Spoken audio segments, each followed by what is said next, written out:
Hello मेरे क्रांतिकारी बच्चों, कैसे हो आप लोग और कैसी चल रही है आप लोगों की पढ़ाई। उम्मीद है कि आप लोगों की नीट की और जेई की प्रिपरेशन अच्छी चल रही होगी। अगर कोई तैयारी करना चाहता है और कोई चैप्टर उसको समझ में नहीं आता तो वो कमेंट में बता सकता है कि कौन सा चैप्टर उसको थोड़ा कम समझ में आता है। तो आज हम लोग बहुत इंपॉर्टेंट चैप्टर लेकर आए हैं। नाम है उस चैप्टर का इक्विलिब्रियम। बहुत सारे स्टूडेंट्स को इक्विलिब्रियम चैप्टर में दिक्कत रहती है। आज हम ट्रिक्स से क्वेश्चन करेंगे इस चैप्टर के बहुत सारे। अब सबसे पहला क्वेश्चन आता है हमारे पास कि ये जो हमें कंपाउंड्स दिए हुए हैं इनका हमें बताना है कि ब्रोंस्टेड एसिड क्या है और ब्रोंस्टेड बेस क्या है। याद रखिएगा, अगर हमसे कंजुगेट बेस और कंजुगेट एसिड, तो अगर हमसे कंजुगेट एसिड पूछा जाता है और बेस पूछा जाता है तो याद रखिएगा, अगर एसिड पूछा जाएगा तो हम H प्लस को ऐड कर देंगे उस कंपाउंड में। जो भी हमें कंपाउंड दिया है कंजुगेट एसिड के लिए H प्लस ऐड कर देते हैं और बेस के लिए हम क्या करेंगे, H प्लस को सब्ट्रैक्ट कर देंगे। अगर हम इस तरीके से क्वेश्चन को करेंगे तो जरा देखिए क्या होगा। अब हमें कंजुगेट बेस बताना है इसके लिए, ठीक। तो इसमें हम क्या करेंगे, बेस में वो H प्लस सब्ट्रैक्ट कर देते हैं, इसमें H प्लस सब्ट्रैक्ट करेंगे तो हमारा आ जाएगा OH माइनस। इसी तरह से इसमें क्योंकि ब्रोंस्टेड एसिड बताना है तो हम यहां इसमें ऐड करेंगे, तो ऐड जब करेंगे तो HF2 हो जाएगा, ठीक। तो इसके अकॉर्डिंग हमारा आंसर आ रहा है बी। ठीक है, आप लोगों को समझ में आया। अच्छा, नेक्स्ट क्वेश्चन आता है हमारे पास pKb of dimethyl amine and pKa of acidic acid हमें ये गिवन है। अब हमसे कहा जाता है कि ये pH बताइए किसका, डाइमिथाइल अमोनियम एसीटेट का। अब जरा एक चीज याद रखिएगा कि अगर हमें pH निकालना होता है, pH वीक एसिड और वीक बेस का, अगर हमें वीक एसिड और वीक बेस का pH निकालना होता है तो हमारे पास फॉर्मूला ये होता है, इसको आप लोग लिख लीजिएगा। अब हम कैसे पता करेंगे कि वीक एसिड और वीक बेस क्या है, उसके लिए भी मैं आप लोगों को अभी अगले स्लाइड में दिखा दूंगा कौन वीक एसिड है कौन वीक बेस है। तो हम फॉर्मूला लगाएंगे यहां और इसको सॉल्व कर लेंगे। जिसको लॉग नहीं आता सॉल्व करना वो लॉग को कैसे करेगा जरा समझे। अगर हमारे पास लॉग 1 होता है तो आंसर 0 हो जाता है, अगर हमारे पास लॉग 10 होगा तो आंसर 1 हो जाएगा, अगर लॉग 100 हमारे पास है तो आंसर 2 हो जाएगा। इसका मतलब लॉग के साथ 1 की पावर जितनी भी होती है उतना ही हमारा आंसर हो जाता है। तो लॉग 10 की पावर 5 है अगर, तो हमारे पास आंसर हो जाएगा 5। जितनी ये पावर होती है, यहाँ के जितने जीरो होते हैं उतना ही हमारा आंसर आ जाता है, ठीक। अच्छा, अब यहाँ हम कैसे करेंगे इसको, यहाँ pH सॉल्व करने की जरूरत नहीं है, अगर हमारे पास लॉग में आएगा तब हम ये तरीका भी लगा सकते हैं। नेक्स्ट क्वेश्चन पे आते हैं अपने। अब जरा देखिए, यहां हम लोगों ने क्या देखा है, वीक एसिड और वीक बेस देखा है, ठीक। वीक एसिड और वीक बेस हम यहां देखते हैं इसको, ठीक है। तो यहां देखिए जरा कि वीक एसिड और वीक बेस में हमारे पास क्या क्या चीजें हैं, ठीक। तो वीक एसिड और वीक बेस में हमारे पास आता है, सबसे पहले हम वीक बेस देखते हैं। तो वीक बेस में हमारे पास अमोनिया है, मिथाइल अमाइन है और एल्युमिनियम हाइड्रोक्साइड है। तो याद रखिएगा ये हमारे वीक बेस होते हैं। अगर हमसे स्ट्रॉन्ग बेस पूछा जाए तो याद रखिएगा स्ट्रॉन्ग बेस होते हैं ये सारे कंपाउंड्स। अगर हमसे स्ट्रॉन्ग एसिड कहा जाए तो स्ट्रॉन्ग, ये बेसिसिटी का ऑर्डर में लिखा हुआ है, इसको आप लोग अपनी कॉपी पे लिख लीजिएगा। अगर हमसे स्ट्रॉन्ग एसिड पूछा जाता है तो ये सब हमारे पास स्ट्रॉन्ग एसिड्स हैं। अगर हमसे क्लोरिक एसिड का फॉर्मूला पूछा जाता है तो ये क्लोरिक एसिड का फॉर्मूला है। अगर स्ट्रेंथ पूछी जाती है एसिडिटी की तो हम इस ऑर्डर को याद कर सकते हैं। अब जरा देखिए, यहाँ एक बहुत इंपॉर्टेंट फॉर्मूला आया है जो कि गिब्स एनर्जी का रिलेशन है इक्विलिब्रियम कांस्टेंट के साथ। ये है हमारा इक्विलिब्रियम कांस्टेंट। अगर हमसे कहा जाता है कि इक्विलिब्रियम कांस्टेंट के साथ डेल्टा जी का क्या रिलेशन होता है तो हम यहां ये फॉर्मूला लगाएंगे। मान लीजिए हमें इक्विलिब्रियम कांस्टेंट की वैल्यू 10 की पावर 6 दे दी गई है, कोई भी वैल्यू दे दी गई, तो हम डेल्टा जी लगाएंगे और फॉर्मूला लगाएंगे माइनस का 2.303 RT log Kc। यहाँ R की वैल्यू हम लगाएंगे 8.314। अगर टेम्परेचर नहीं गिवन है तो हम यहाँ इसको 300 केल्विन कर सकते हैं, क्योंकि रूम टेम्परेचर हमारे पास 25 डिग्री होता है जो कि 298 केल्विन के बराबर होता है। लॉग Kc की वैल्यू ये रखेंगे और यहाँ हमारे पास लॉग Kc की वैल्यू आ जाएगी 6। अभी मैंने आप लोगों को बताया था कि अगर हमारे पास लॉग के साथ जो भी वैल्यू होती है तो जो पावर होता है 10 के साथ वही हमारा आंसर हो जाता है। नेक्स्ट आता है हमारे पास a solution of an acid has pH. हमें पीएच दिया हुआ है किसी सॉल्यूशन का, हमसे कंसंट्रेशन ऑफ OH पूछा जाता है। तो हम जानते हैं कि पीएच और POH मिलकर pKw बनता है जो कि 14 होता है। तो अब हम यहां वैल्यू रखेंगे जो हमें गिवन है H प्लस की। तो H प्लस की वैल्यू हमें गिवन थी 4.70। इसको हम लेकर जाते हैं 14 के उधर, तो हमारा आंसर आ जाता है 9.5।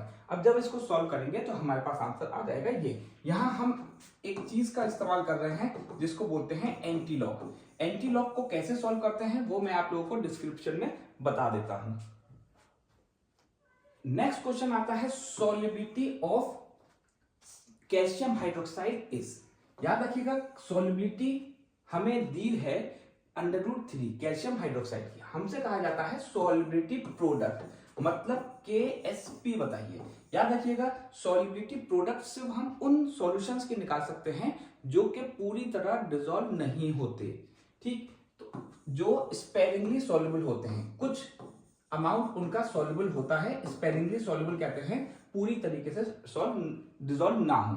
तो जब हम इसका इक्वेशन निकालेंगे तो इसके सॉल्युबिलिटी को हम S बोल देते हैं, क्योंकि ये एक है, लेकिन ये क्योंकि दो है तो यहां इसको 2S बोलना पड़ेगा। अब जो KSP होता है हमारे पास वो होता है S, जो कोफिशिएंट होगा इसका वो लिखेंगे बाहर, और जो पावर होती है उसको पावर, जो हमारा कोफिशिएंट होता है उसको पावर में भी लिखना होता है। तो हमारे पास यहां आंसर आएगा S 4S²।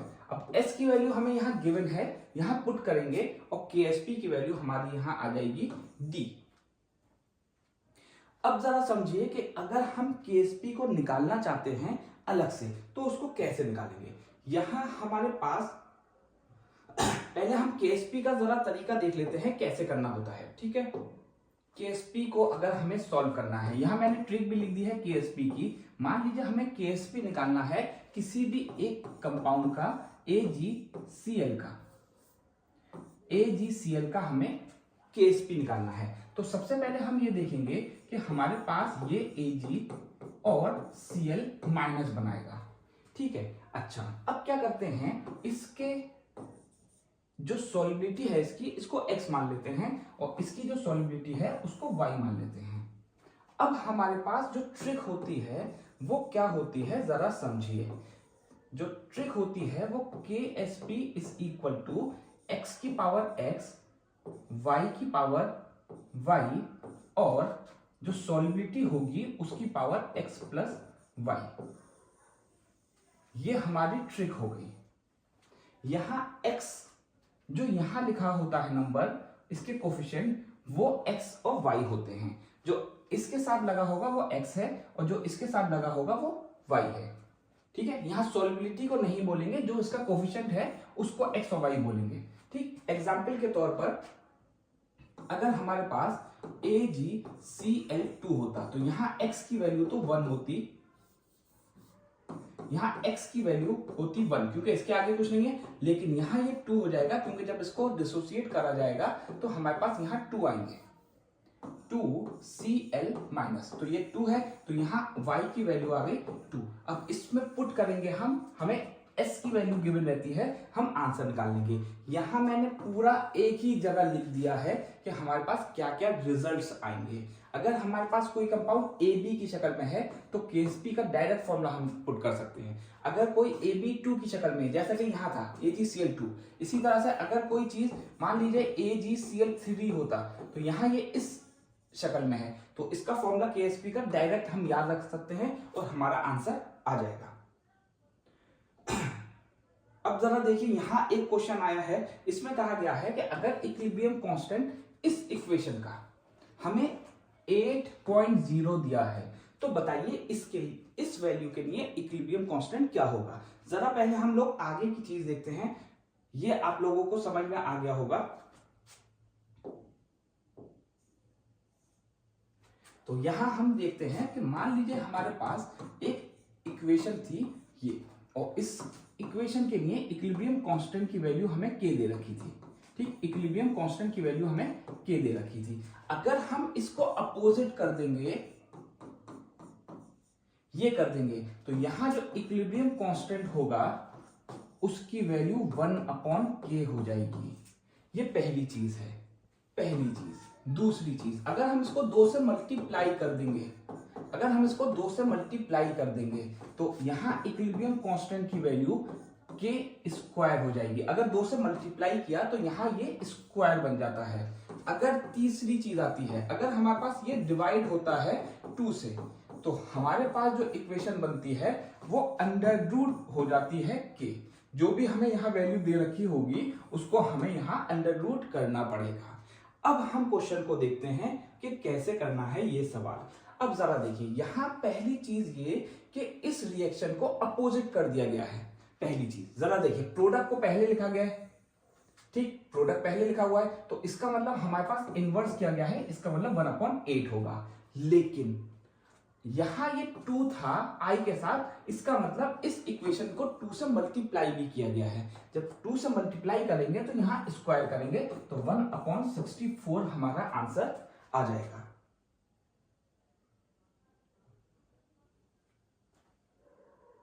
एक सवाल है जो अभी मैंने आप लोगों को बताया, बिल्कुल उसी की तरह थोड़ा सा अलग है, जरा समझिए। इसको मैं यहाँ ट्रिक से भी बताऊंगा कि आप लोग मुंह जबानी इस क्वेश्चन को कैसे कर सकते हैं। जरा देखिए, तो मुंह जबानी इस क्वेश्चन को कैसे करेंगे जरा देखते हैं।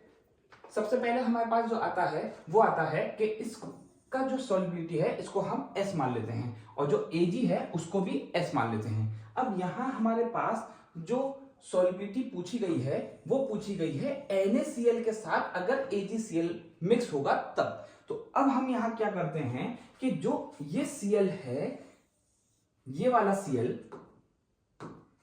तो यहां जो Cl आया है वो NaCl के साथ मिक्स होकर भी आया, जिसका कंसंट्रेशन हमें यहां गिवन था।